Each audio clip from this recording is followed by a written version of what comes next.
Haleluya, shalom saudara yang dikasih dalam Tuhan, puji Tuhan. Hari ini kembali lagi saya menyapa setiap umat Tuhan dimanapun Bapak Ibu Saudara berada melalui program Bible and Coffee. Saudara yang dikasih dalam Tuhan, saya rindu melalui program ini umat Tuhan terus dikuatkan, umat Tuhan terus diterangi langkah hidupnya, karena Alkitab jelas katakan firman-Mu pelita bagi kakiku dan terang bagi jalanku. Dan melalui firman Tuhan yang kita dengarkan dalam perenungan firman Tuhan ini, kita selalu setiap hari dibersihkan, saudara dikasih dalam Tuhan. Karena Alkitab jelas katakan firman itulah yang membersihkan kehidupan setiap kita. Sehingga setiap kali kita mendengarkan firman Tuhan, ada saja rema yang kita dapati, dan Tuhan Yesus mampukan kita untuk melakukan perubahan-perubahan dalam kehidupan kita untuk melakukan firman Tuhan. Saudara yang dikasih dalam Tuhan, melalui program Bible and Coffee ini saya juga kembali mengajak setiap umat Tuhan dimanapun Bapak Ibu Saudara berada untuk kembali menjadi berkat. Bagikan apa yang memberkati saudara. Kalau renungan hari ini memberkati Bapak Ibu Saudara dikasih dalam Tuhan, bagikan kembali sehingga ada banyak umat Tuhan juga boleh dikuatkan, ada banyak umat Tuhan juga boleh diberkati. Kita akan kembali merenungkan firman Tuhan. Kita berdoa, kita datang kepada Tuhan. Bapak, terima kasih buat anugerah Tuhan.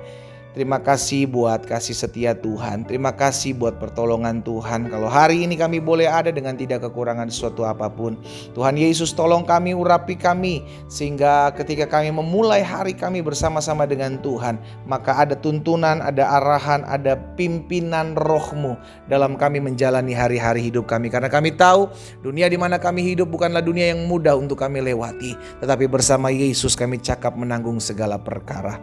Di dalam nama Tuhan Yesus Kristus kami berdoa. Haleluya. Amin, amin. Puji Tuhan. Nah, saudara yang dikasih dalam Tuhan, ada satu kebenaran firman Tuhan yang saya mau bagikan hari ini di dalam 1 Petrus pasalnya yang kelima.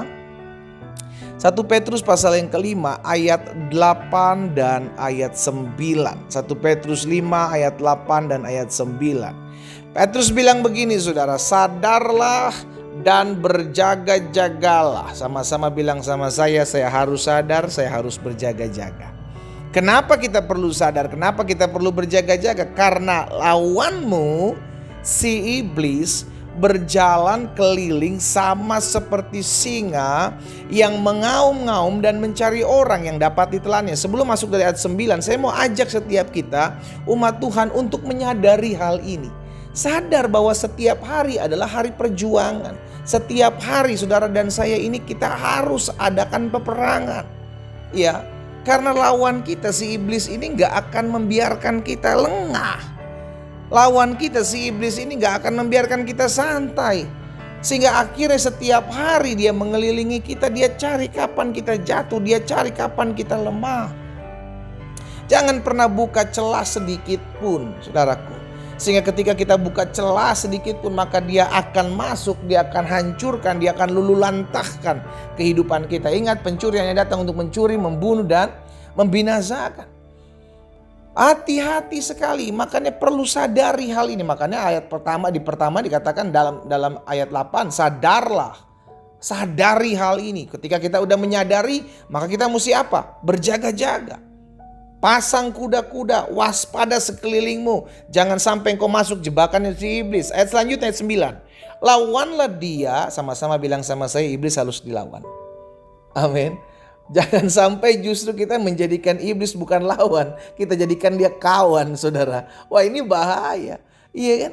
Jadi kongsi jadinya. Bukan jadinya musuh, tetapi jadinya teman. Bahkan temannya bukan teman sekedar teman, teman dekat, sohib, best friend. Waduh, bahaya ya.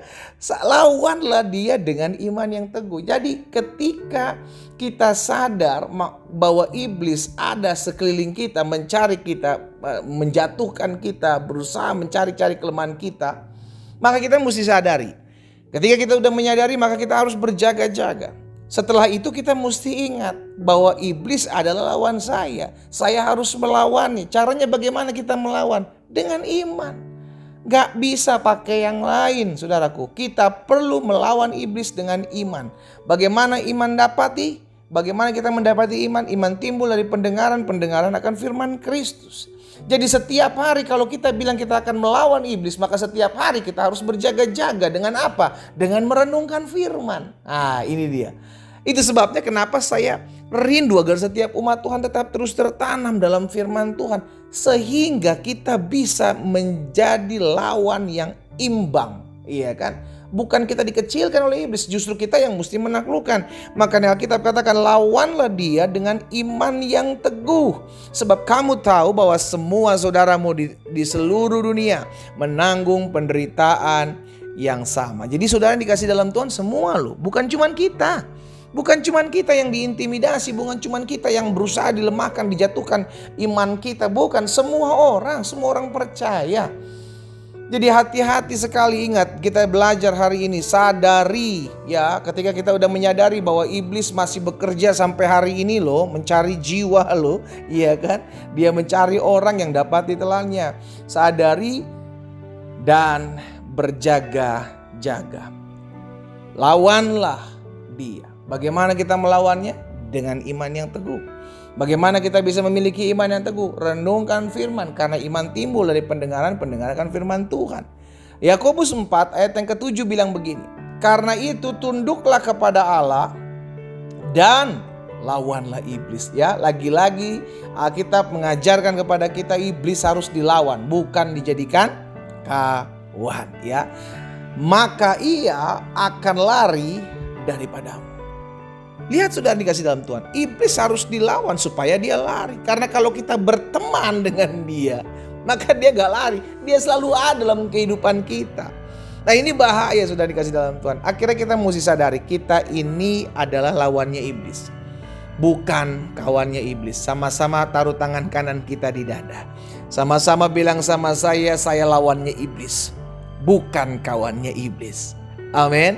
Karena itu sadarilah, berjaga-jagalah, tunduklah kepada Allah, lawanlah iblis, maka ia akan lari daripadamu. Ayat terakhir Efesus 4 ayat 27 juga berkata, dan jangan beri kesempatan kepada iblis. Iblis itu paling licik sekali, dia suka cari-cari kesempatan. Saudara yang dikasih dalam Tuhan, hati-hati.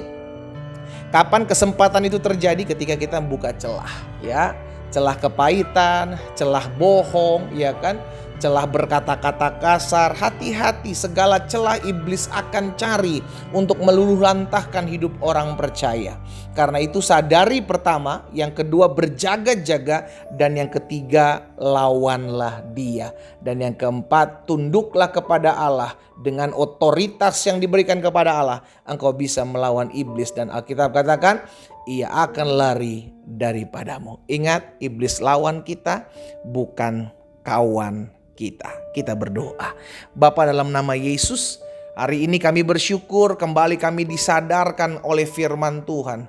Ampuni kami kalau seringkali dengan keputusan-keputusan kami, dengan perkataan-perkataan kami, dengan sikap kami yang membenci sesama kami bukan lagi menjadi lawan, tetapi kami menjadi kawan dari si iblis.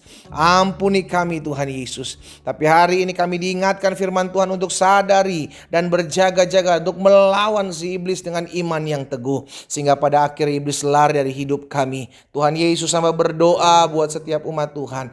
Dimanapun umat Tuhan berada mendengarkan firman Tuhan hari ini dalam nama Yesus. Sehingga setiap kami diberikan kuasa untuk melawan, menghardik iblis. Di dalam nama Tuhan Yesus kami tidak mau buka celah, apapun celah itu namanya. Karena kami tahu Tuhan Yesus yang memagari kami, menjagai kami, dan meluputkan kami daripada segala yang jahat. Hamba berdoa buat umat Tuhan.